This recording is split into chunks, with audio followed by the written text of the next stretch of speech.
A sloth, a donkey, and a curious human. Send a prompt and see what they're doing. One hits record with a question on his mind. Two brothers pick it up, see what they find. Corn takes his time, Herman's got the facts. Back and forth, they never hold back. My weird prompts, come on in, that's where we begin. My weird prompts, glad you're here. This episode was generated using artificial intelligence. Please verify facts. My Weird Prompts is a community-driven initiative exploring how AI can fuel curiosity and uncover the fascinating ways our world works. GPU compute for this podcast is generously provided by Modal. Learn more at modal.com. We are living through what I can only describe as legal and economic whiplash. If you look at the headlines from just the last few weeks, it feels like the entire global trading system is being rewritten on the fly. Today is March 18th, 2026, and the ground beneath our feet is shifting faster than the markets can keep up with. Today's prompt from Daniel is about the history of global trade wars and tariffs, specifically looking at our current moment in the United States against the much longer historical backdrop. It is a massive topic, but honestly, there has never been a more relevant time to dig into it. It is the perfect time, Corn. I am Herman Poppleberry, and I have been staring at these tariff trackers from the Penn Wharton budget model and the Yale Budget Lab for months now. We are currently sitting at an effective United States tariff rate of about 10.5%. To put that in perspective, that is the highest we have seen since 1943, and that is not even counting the brief, chaotic peak we saw in April of 2025 when the rates technically hit 27%. We are in uncharted territory for the modern era. We have effectively erased 80 years of trade liberalization in about 14 months. It feels like every time we get a handle on the rules change. We had the Supreme Court ruling earlier this year that basically gutted the International Emergency Economic Powers Act, or IEEPA, as a tool for broad tariffs. That ruling forced the administration to scramble. Now we are looking at Section 122 of the Trade Act of 1974 as the primary weapon. It is a total shift in the legal architecture of how we trade. It is not just about the price of goods anymore. It is a constitutional power struggle between the executive branch and the judiciary. The legal whiplash is exactly the right way to put it. For nearly a century, from the Reciprocal Trade Agreements Act of 1934 until very recently, the trend was toward lower barriers and more predictable rules. That 1934 Act was the turning point where Congress, realizing they had made a mess of things with Smoot-Hawley, delegated tariff-setting power to the president. We are now seeing a fundamental challenge to that entire post-World War II consensus. The administration is moving away from the General Agreement on Tariffs and Trade, or GATT, and the World Trade Organization framework and towards something much more unilateral and, frankly, aggressive. I want to get into the specific laws in a minute, but let us frame this for a second. Is this just a temporary negotiating tactic, or are we looking at a permanent end to the globalized order we grew up with? Because when I see a 15% global tariff under Section 122, that does not look like a temporary nudge. That looks like a structural wall. That is the big debate right now. The administration argues these are temporary measures to address fundamental international payment problems and to bring manufacturing back home.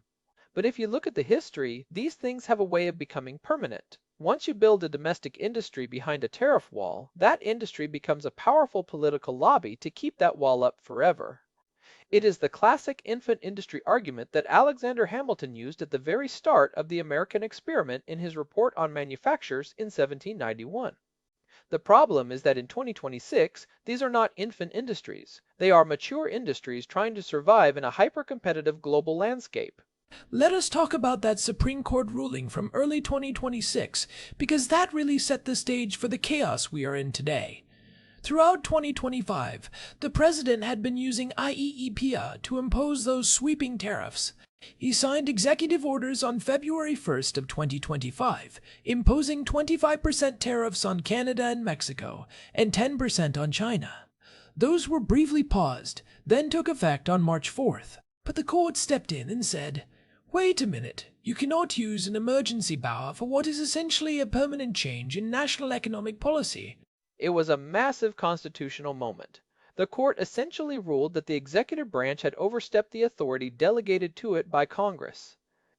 IEEPA was intended for short-term crises, like freezing the assets of a hostile foreign power during an actual conflict or an immediate threat. Using it to manage the price of imported steel or consumer electronics on a permanent basis was a bridge too far for the current judiciary. The court basically said that trade policy is a core legislative function, and while Congress can delegate it, the president cannot just claim an emergency to bypass the specific limits of trade law. That is why we saw that sudden, desperate pivot on February 24th to Section 122 of the Trade Act of 1974. And Section 122 is specifically about balance of payments, right? The idea is that if the United States is running a massive deficit that threatens the stability of the dollar, the president can impose temporary tariffs for up to 150 days. That is the mechanism. It is a 15% global tariff that took effect on February 24, 2026. But here is the catch. It is only supposed to last for 150 days unless it is extended or modified by Congress, or unless the president can prove the emergency persists. And because it is tied so specifically to the balance of payments, 24 states have already filed suit to block it. That lawsuit was filed on March 5th with the United States Court of International Trade.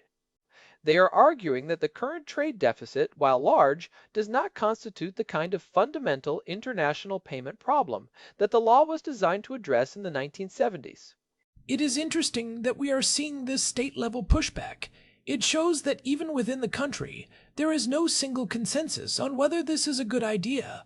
If you are in a state that relies heavily on imported components for manufacturing, like Michigan or South Carolina, these tariffs are a direct hit to your bottom line. And we are seeing that play out with the Section 301 investigations that were launched just this month, in March of 2026. The administration is looking at China, Vietnam, Taiwan, Mexico, Japan, and even the European Union. They are looking for unfair trading practices, which is a much broader net than just the balance of payments. It is like they are opening multiple legal fronts at once to see which one sticks.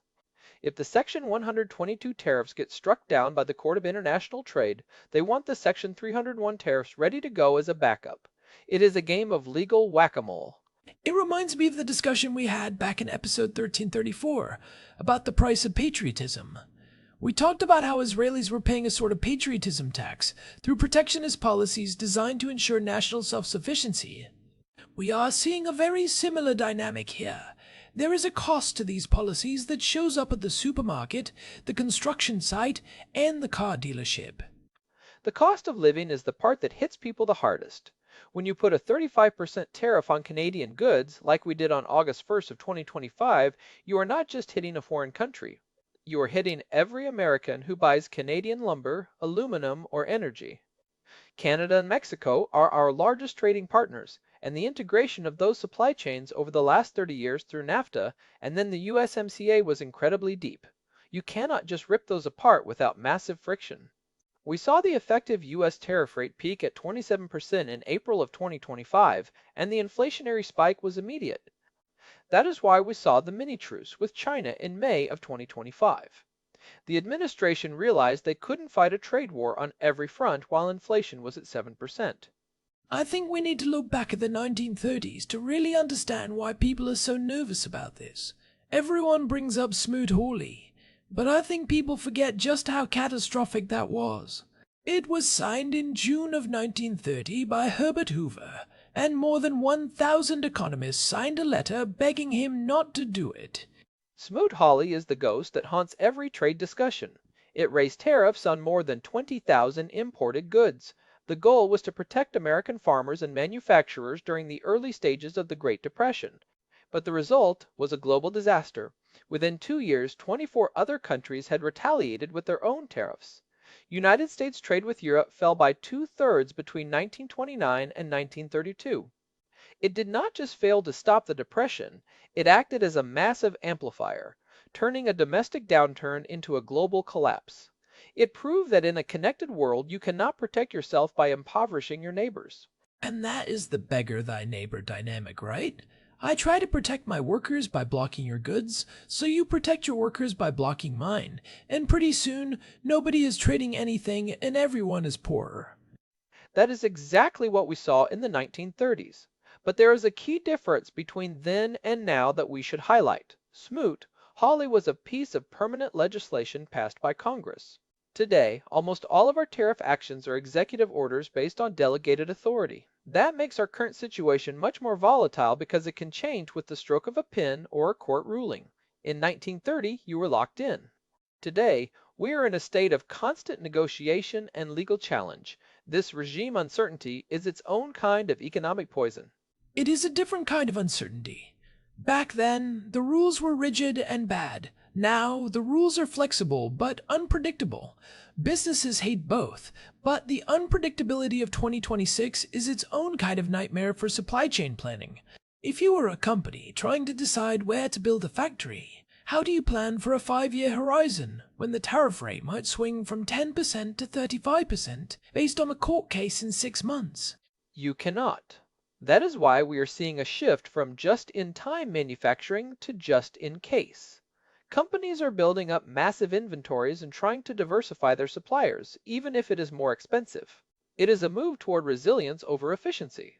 We are seeing this with the effective tariff rate on China, which is currently sitting at 33.9%. That is a massive hurdle for any business.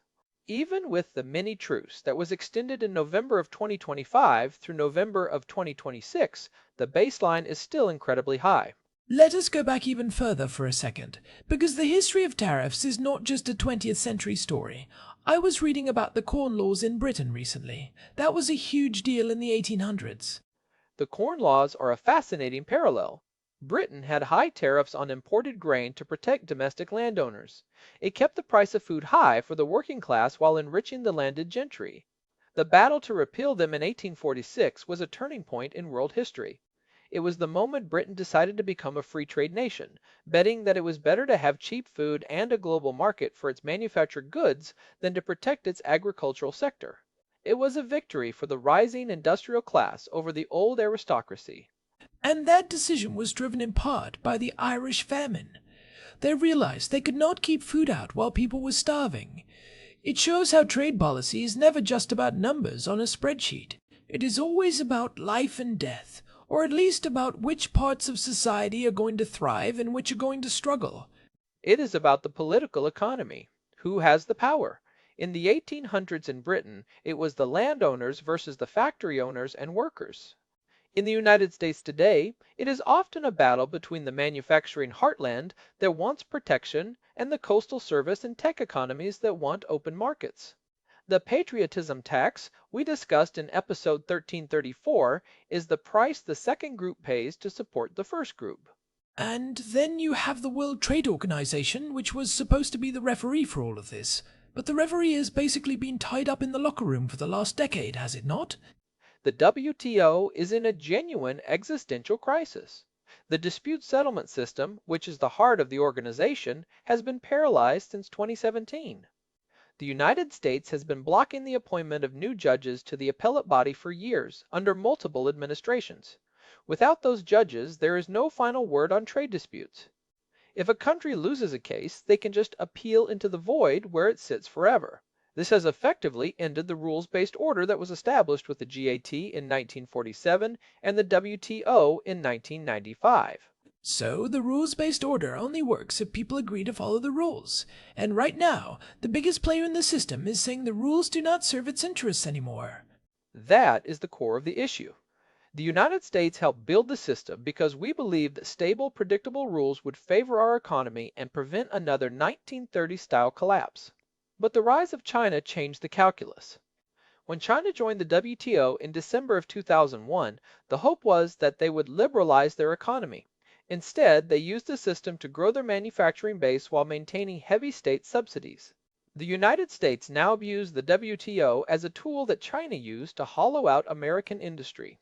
And that brings us to that 33.9% effective tariff rate on China today. That is a staggering number. We have moved from permanent normal trade relations to what looks like a managed decoupling. It is a total reversal. For 20 years, the goal was integration. Now, the goal is de-risking or decoupling. The mini-truce we saw in November of 2025, where bilateral tariffs were temporarily reduced from that insane 125% peak down to 10%, was a brief sigh of relief. But even that truce was just an extension through November of 2026. It is a stay of execution, not a pardon. And with the new Section 301 investigations launched this month, the administration is signaling that the truce is very fragile. What I find wild is that even with these massive tariffs, the trade deficit with China has not just vanished. It is like trying to stop a river with a few boulders. The water just finds a new way around. We see goods being routed through Vietnam or Mexico to avoid the China-specific duties. That is the cat and mouse game of global trade. That is why we are now seeing Section 301 investigations into Vietnam and Mexico. The administration is trying to plug those holes. But as you plug the holes, you increase the cost of everything. If a component is made in China, shipped to Vietnam for final assembly, and then sent to the United States, it is still more expensive than if it came here directly, but it is cheaper than if it were made here from scratch in a brand new factory. This transshipment is the primary target of the March 2026 investigations. It feels like we are trying to use 1930s tools to manage a 21st century economy. In 1930, a car was made of steel and rubber that mostly came from one place. Today, a smartphone has components from dozens of countries and software from 3 more. You cannot put a tariff on a global supply chain without hitting yourself in the face. You are hitting yourself. But the argument from the protectionist side is that the short-term pain is worth the long-term gain of national security and industrial independence. They would say that being dependent on a hostile power for your semiconductors or your pharmaceutical ingredients is a much bigger risk than paying an extra 10% for a phone. It is a shift from prioritizing the consumer to prioritizing the producer and the state. I get that logic, but the execution feels so chaotic. Let us look at the Canada situation again. A 35% tariff on our closest ally and largest energy supplier. That went into effect in August of 2025. What was the actual goal there? Was it just leverage for something else?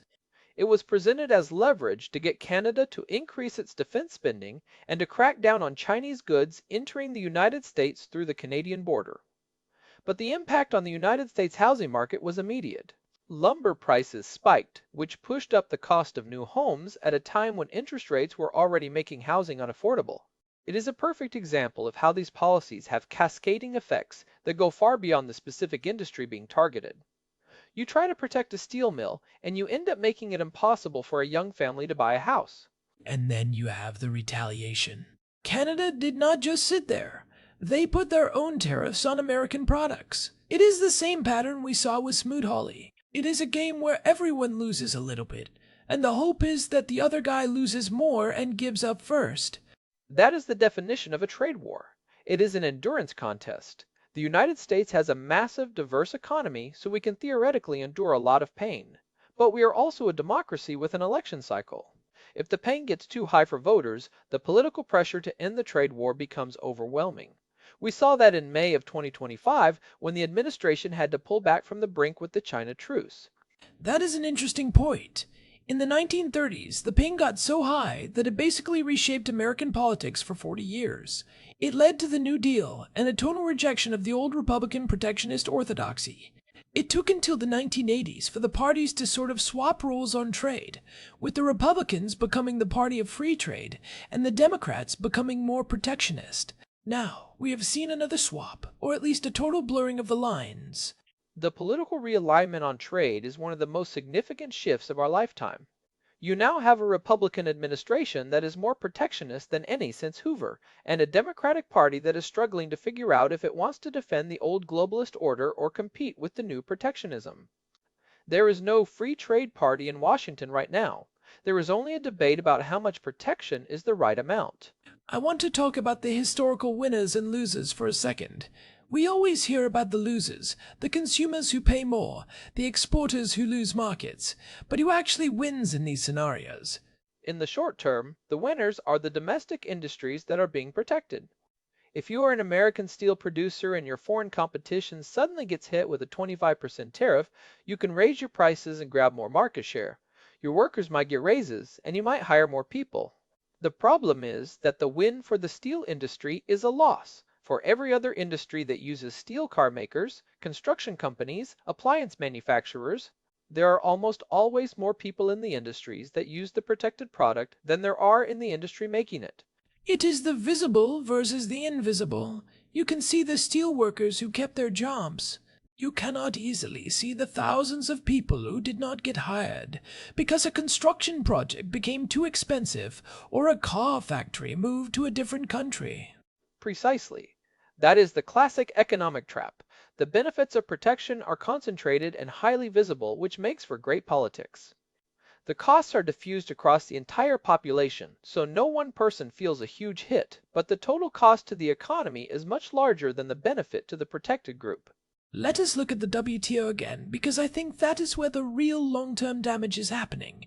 If the WTO falls apart completely, what replaces it? Do we just go back to a world of bilateral deals where the biggest country always wins? That seems to be the direction we are heading. It is a return to a might makes right system of trade. In a world without the WTO, the United States can use its massive market as a club to get whatever it wants from smaller countries. But the flip side is that those countries will start forming their own blocks to balance against us. We are already seeing that with the expansion of the BRICS group and new regional trade deals that do not include the United States. We might win the individual battles, but we could lose the system that made us the global leader in the first place. It feels like we are dismantling the very tools that gave us our influence. It is like a king deciding he does not need a court of law because he is the king, only to find out that the law was actually what made people accept his rule. That is a very good way to put it. The rules-based order was a form of soft power. It allowed us to lead without always having to use force or economic threats. If we move to a purely transactional, power-based system, we have to be prepared for everyone else to play that same game. And in a world where China is a massive economic power, that is a very dangerous game to play. I am curious about the infant industry argument you mentioned earlier. Hamilton used it to protect young American factories from British competition. Does that logic still apply in 2026? Can we really call the American auto industry or the steel industry an infant? No, they are certainly not infants. They are more like senescent industries that are struggling to compete with lower-cost producers abroad.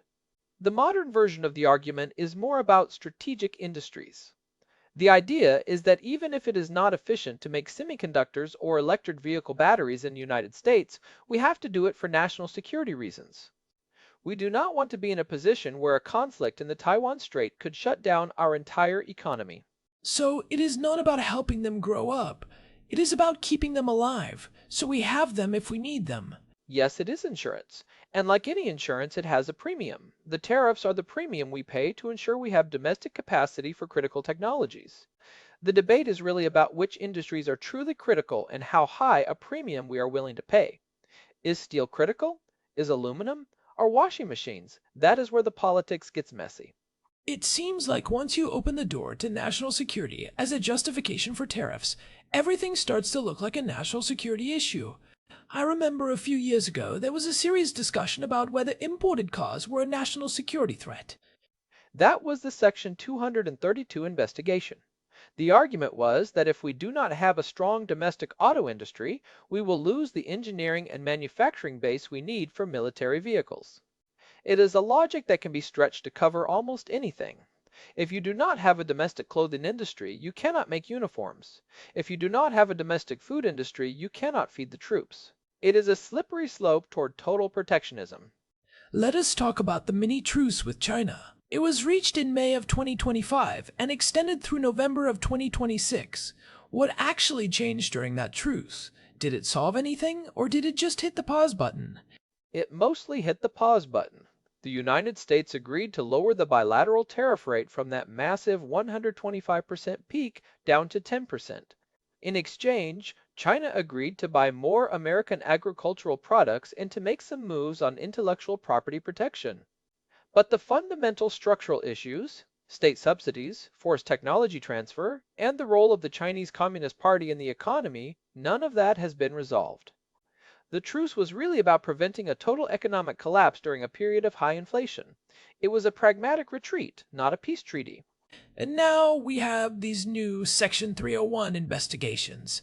It feels like the truce is already fraying. It is. The administration is signaling that they are not satisfied with China's progress.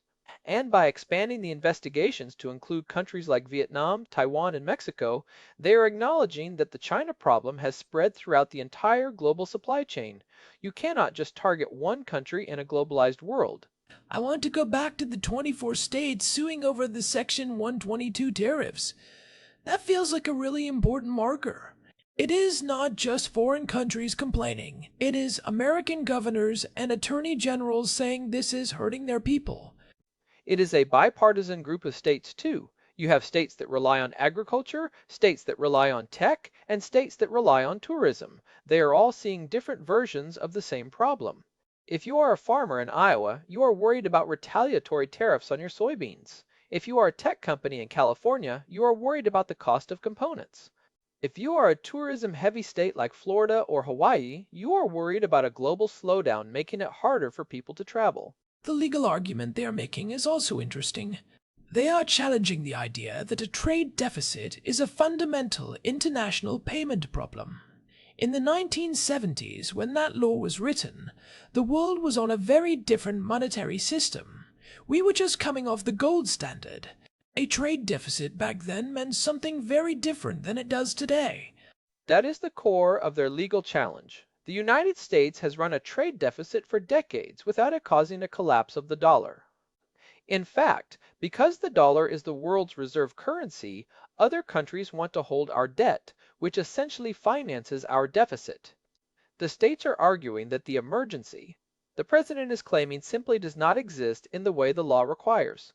If the Court of International Trade agrees with them, it would be another massive blow to the administration's trade strategy. It would be another round of whiplash. We would go from 15% tariffs back to whatever the previous rate was, and then the administration would probably try a third legal route. It is a nightmare for anyone trying to run a business. It is the regime uncertainty that economists talk about. When the rules are in constant flux, people stop investing. They hunker down and wait for things to settle. But in the current political climate, it does not look like things are going to settle anytime soon. We are in a period of fundamental transition. So, what are the actual takeaways for people who are trying to make sense of this? If you are a business owner or just someone trying to manage your own finances, what do you do with this information? The first takeaway is that tariffs are no longer a temporary shock. They are a permanent fixture of United States foreign policy. Whether you agree with them or not, you have to plan for a world where the effective tariff rate stays high and volatile. This means shifting your supply chain strategy. The era of just-in-time manufacturing with a single source in China is over. You have to look at multi-shoring, having suppliers in different regions to hedge against trade wars and geopolitical shocks. And you have to watch the courts. The Supreme Court and the Court of International Trade are now just as important to trade policy as the White House or the USTR. The legal battle over executive power is going to determine the actual rates we pay. And for the average person, the takeaway is that the patriotism tax is real. We are going to see higher prices for a lot of goods as we try to reshore manufacturing. It might lead to more jobs in certain sectors, but it is also going to put a lot of pressure on household budgets. We are essentially choosing to prioritize national resilience over consumer low prices. It is a fundamental shift in the American social contract. For 50 years, the deal was, you might lose your manufacturing job, but you get cheap electronics and cheap clothes. Now the deal is, your clothes and electronics are more expensive, but maybe your neighbor gets a job at a battery plant. And whether that is a good deal or not is the question that is going to dominate our politics for the next decade. We are testing a theory that hasn't been tested at this scale since the 1930s. I also think it is worth keeping an eye on the WTO. If it really does collapse, we are entering a much more dangerous world.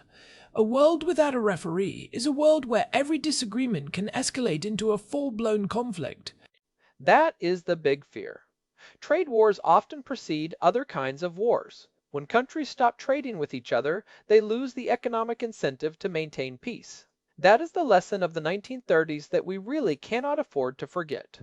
It is a heavy note to end on, but it is the reality of where we are. We are watching the dismantling of an old system and the very messy birth of a new one. It is a fascinating time to be an observer, but a very stressful time to be a participant. We have to hope that our leaders have a better grasp of history than the folks in 1930 did. I think that is a good place to wrap this up. We have covered a lot of ground today, from the core laws to the latest Section 301 investigations. It is a complex, interconnected story that is still being written every single day. It really is. And for those of you who want to dive deeper into the data, I highly recommend checking out the tariff trackers from the Penn Wharton Budget Model or the Yale Budget Lab. They are doing incredible work keeping track of these rates in real time. We will also have links to those and more on our website. This has been a deep dive into the history and current reality of trade wars. Thanks for sticking with us through the technical bits. It is the technical bits where the real story lives. Thanks as always to our producer Hilbert Flumingtop for keeping us on track. And a big thanks to Modal for providing the GPU credits that power the research and generation behind this show. If you found this episode helpful, please leave us a review on your favorite podcast app. It really does help new people find the show. This has been My Weird Prompts. We will see you next time.